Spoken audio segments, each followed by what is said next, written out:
They are at a crossroad in their lives.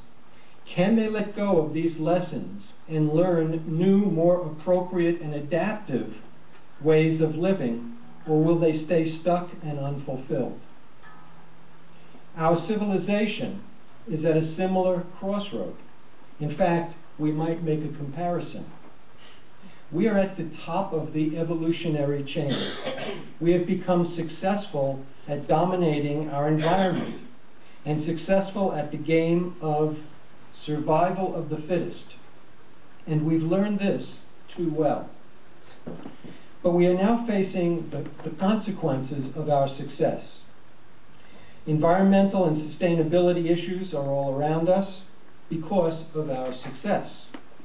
Intergroup conflict is also all around us because of the framework of survival of the fittest. Survival of the fittest structurally promotes separation, isolation, me against you, and a growing negative spiral of suspicion, fear, insecurity, and hostility. We are at a crossroads like my clients. We have been very successful in getting to this place and must, like our clients, find a way to let go of a way of life that we've learned too well. We need a way out. What is the opposite of survival of the fittest? If we were to think of a continuum with survival of the fittest at one end, what would be at the other end? Cooperation, I would say the golden rule.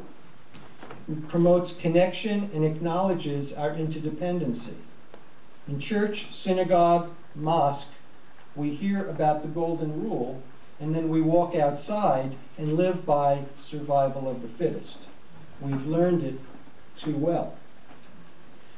One way of fostering connection, the golden rule, and valuing the other is by establishing models. Daniel was a model for this idea.